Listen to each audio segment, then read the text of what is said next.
どうも、ごいぞうです。今日はですね、僕が日頃やってる、ルーチンワーク、英文音読。僕毎朝、メールでですね、そのメールマガジンを受け取ってですね、それをいろんなアーティクルをですね、朝読むんですけど、ちょっと、今朝じゃないんですけど、どんな風に読むか、もう黙々と、僕が音読してるような様子っていうのをこれからですね、お届けしようかなと思って。Let's get into it. やるのって決まってるんですね。一つは、Economist っていうところの雑誌ですね。イギリスの雑誌のメールマガジン。で、二つ目がですね、Nature Briefing。イギリスの雑誌ですね。同じく科学系雑誌の Nature のメールマガジンです。それを読む。これからちょっと僕は勉強モードに入ります。The Economist this week highlights from the latest issue.Our cover this week warns that classical liberalism is under threat.One danger comes from the Trumpian right. The attack from the left is more surprising and harder to grasp. On the face of it, illiberal progressives and classical liberals like The Economist want many of the same things. Both believe that people should be able to flourish whatever their sexuality or race.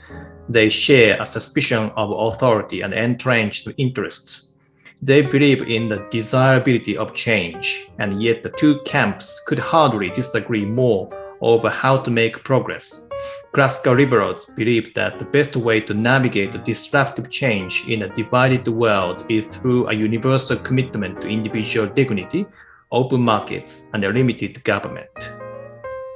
The illiberal left prefers to enforce ideological purity.By no platforming their enemies and counseling allies who have transgressed. The stakes could hardly be higher. The world this week, the last American soldier left Afghanistan, bringing an end to their 20-year mission. Taliban fighters celebrated, donning American uniforms and taking selfies with abandoned military equipment.The death toll from a suicide bombing at the Kabul airport passed 170. An American drone strike killed suicide bombers preparing for another attack. The Taliban said that 10 civilians also died. Joe Biden described evacuation as an extraordinary success, despite the many Afghans who helped America and have been left behind to face Taliban reprisals.More from politics this week.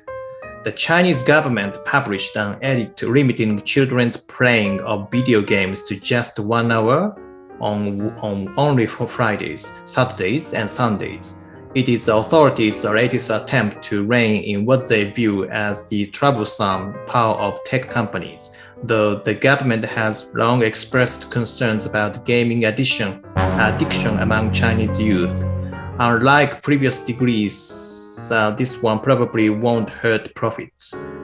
Tencent, the biggest gaming company, generates only 2.6% of its total player spend from under 16s. Nature Briefing. Hello Nature readers. Today we'll look at evidence that the masks work to slow the spread of COVID-19, learn that the squashed up buckyballs can scratch diamond,and explore an ancient human crossroads in Arabia. Evidence that the masks work against COVID. A huge randomized study offers evidence that wearing masks reduces the spread of COVID-19 and that the surgical masks work even better than cloth ones. The ambitious study involved more than 340,000 people in 600 villages in Bangladesh. Villages and households were randomly assigned to receive free cloth and surgical masks and other mask promotion strategies, or no interventions at all. Researchers observed the impact on people's behavior at hotspots such as tea stores and markets.Participants were quizzed about any coronavirus symptoms, and symptomatic individuals were tested for SARS-CoV second infection. The interventions tripled the proportion of people who wore masks correctly. Overall, in the villages where the team distributed masks, symptomatic infections were 9.3% lower, where surgical masks were given out. The results were even better.Infections dropped by 11%. Older people benefited most.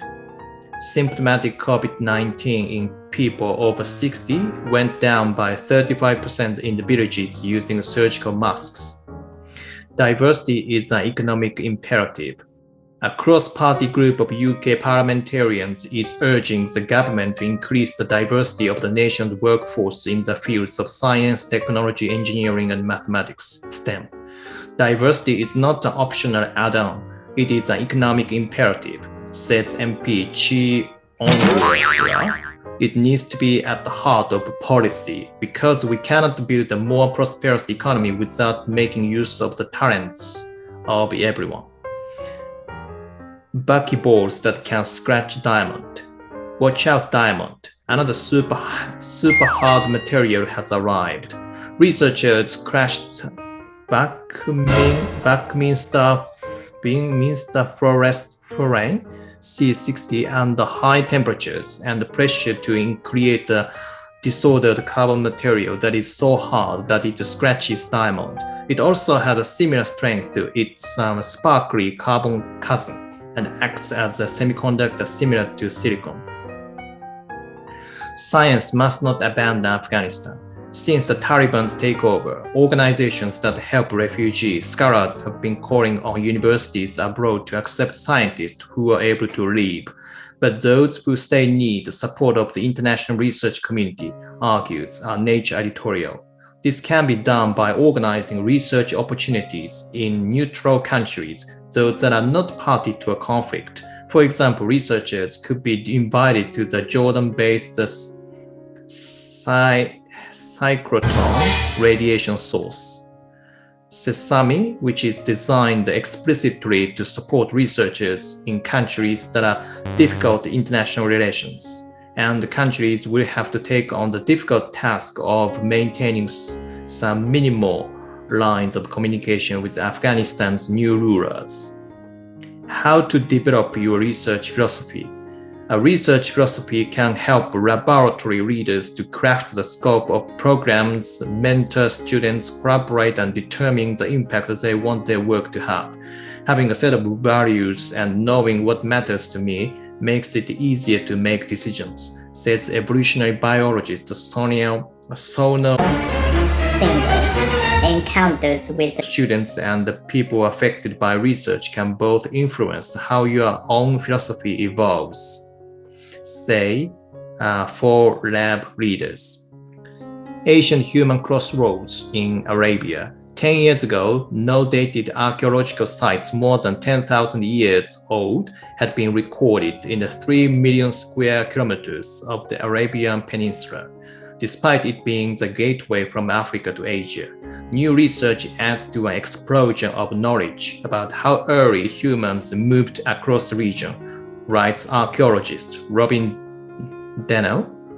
Artifacts from Saudi Arabia, which correspond to 5 periods of occupation during brief green windows of reduced aridity, reveal more about how humans repeatedly dispersed from Africa onto the Arabian Peninsula and perhaps onwards to Asia and Australia.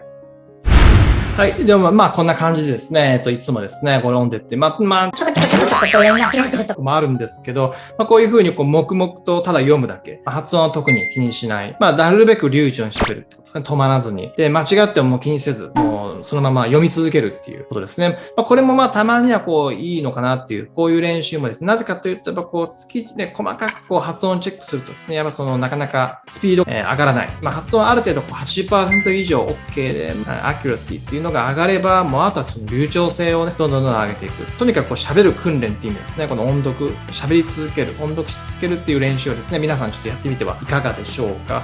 これが参考になればですね、like とかですね、していただければ、チャンネル登録もですね、ぜひね、お願いできればと思います。それではまた次回のビデオでお会いしましょう。See you guys later. Bye.